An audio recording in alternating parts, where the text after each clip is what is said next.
Saudaraku, Shalom. Puji Tuhan, karena Tuhan baik, kasih setianya tak berkesudahan. Kita memasuki yang baru, dan di hari yang baru ini kita akan mengawali renungan singkat seperti biasa. Saudaraku masih ingat bahwa saya menyampaikan renungan pagi secara berseri dari khotbah Tuhan Yesus di Bukit. Dan hari ini sampai di pasal 6 ayat 19-21 dengan tema mengutamakan hal-hal yang bernilai abadi. Janganlah kamu mengumpulkan harta di bumi. Di bumi ngengat dan karat merusakkannya, dan pencuri membongkar serta mencurinya. Tetapi kumpulkanlah bagimu harta di sorga. Di sorga ngengat dan karat tidak merusakkannya, dan pencuri tidak membongkar serta mencurinya. Karena di mana hartamu berada, di situ juga hatimu berada. Saudara sekalian, bagian ini dipandang sebagai salah satu ajaran Tuhan Yesus yang paling sulit dipahami. Ada bahkan yang menganggap bahwa ajaran ini kurang realistis. Tapi saudaraku, sesungguhnya yang ingin dikatakan di sini adalah bicara mengenai prioritas. Saudaraku, manusia kalau membeli sesuatu selalu ada dua hal yang dipertimbangkan. Yang pertama adalah sesuatu yang dibeli itu bagus, dan yang kedua awet. Dan itu sebabnya kalau orang membangun rumah, maka orang membangun rumah dibangun sedemikian kuat, tapi juga sedemikian baik. Sebabnya dalam dunia ilmu pendidikan ada dua ilmu teknik sipil yang merancang struktur supaya rumah yang dibangun misalnya itu menjadi kuat, tapi juga ada teknik arsitektur supaya bangunan yang dibangun itu bukan hanya kuat tetapi indah dan sehat. Nah, saudara sekalian, berbicara mengenai teks yang kita baca tadi, Tuhan Yesus katakan, janganlah kamu mengumpulkan harta di dunia, karena bisa rusak, karena ngengat, karena karat, dan juga bisa hilang karena pencuri. Terus katakan sebaliknya, kumpulkanlah bagimu harta di surga, karena di sana tidak ada ngengat, tidak ada karat, dan tidak ada pencuri. Tentunya, saudaraku, yang Tuhan Yesus maksudkan di sini adalah bahwa bukan berarti kita anti harta duniawi, tetapi ada prioritas. Sebab dunia ini bukan tempat permanen kita. Dunia ini hanya suatu tahapan waktu menuju kepada kekekalan. Karenanya jangan sepenuhnya berfokus dan hanya mengutamakan hal-hal yang ada di dunia ini. Yesus berkata, karena di mana ada hartamu, di mana hartamu berada, di situ hatimu juga berada.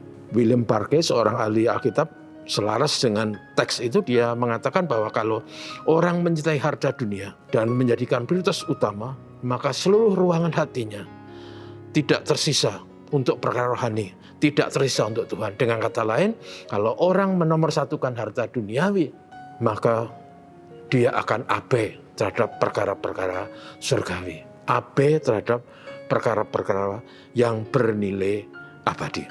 Saudaraku, kadang manusia salah menilai. Kadang-kala orang menilai harta itu sedemikian rupa. Dalam Alkitab ada cerita seorang bernama Akan yang tergiur oleh indahnya jubah buatan Siniar, dan kemudian ia mencurinya. Akibatnya petaka menimpa seluruh bangsa, mereka dikalahkan dalam perang, dan bahkan Akan dan seluruh keluarganya dihukum mati.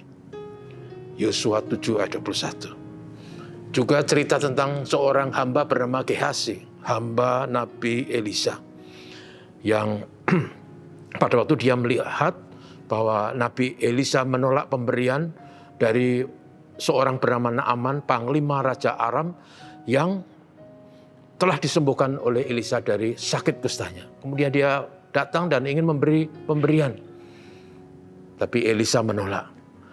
Gehasi melihat ini, lalu memanfaatkan kesempatan, lalu dia mengejar Naaman, dia berbohong kepada Naaman, dan dia kemudian beroleh 1 talenta perak.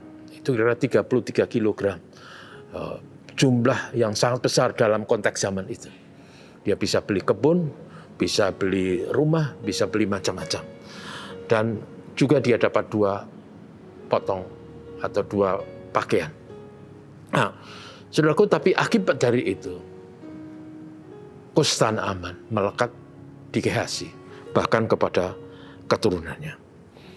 2 Raja-Raja pasal 5. Sehingga saudaraku, dari 2 contoh ini, inilah contoh orang-orang yang silo terhadap dunia dan abe terhadap kebenaran dan hal yang bernilai kekal. Lalu apa harta di surga itu, saudaraku? Dalam sudut pandang Yahudi, itu berarti berkaitan dengan perbuatan baik.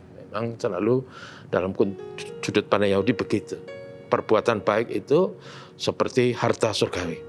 Tapi juga dalam pandangan yang lain, orang Yahudi percaya bahwa harta surgawi itu tidak lain dan tidak bukan adalah berbicara mengenai karakter manusia beriman, karakter yang dibangun dan dipupuk dengan firman Tuhan, sesuai dengan hukum Tuhan. Maka dengan begitu, maka yang dimaksud harta surgawi itu, saudaraku, dalam sudut pandang Yahudi, sekali lagi, itu berarti juga berhubungan dengan perbuatan baik, berarti juga karakter yang baik seorang beriman. Dan itu sebenarnya, saudara, yang ingin saya katakan di sini berhubungan dengan renungan ini adalah bahwa dalam hidup ini, saudaraku, sebagai anak Tuhan, kita tidak boleh abe terhadap perkara yang bernilai kekal. Karena itu, warnai hidup kita dengan perkara-perkara yang baik, warnai hidup kita dengan karakter yang baik. Tidak berarti kita mengabaikan harta dunia. Tapi jangan sampai karena harta dunia, kita mengabaikan perkara yang bernilai abadi.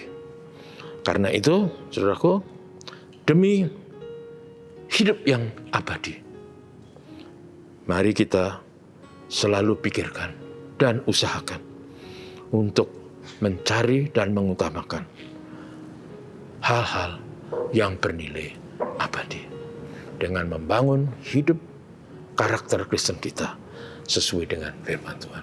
Tuhan berkati kita, mari kita berdoa. Bapak, terima kasih, hari ini kami sekali lagi diingatkan bahwa kami di dunia ini hanya sementara, hanya sebuah tahapan waktu menuju kepada keabadian.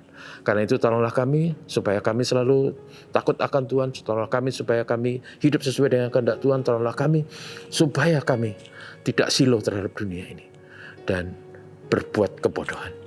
Berkati kami semua, hidup kami, anak-anak kami, berkati gereja Tuhan, juga berkati negeri tercinta, terutama kami sekarang sedang merayakan hari ulang tahun kemerdekaan yang ke-76.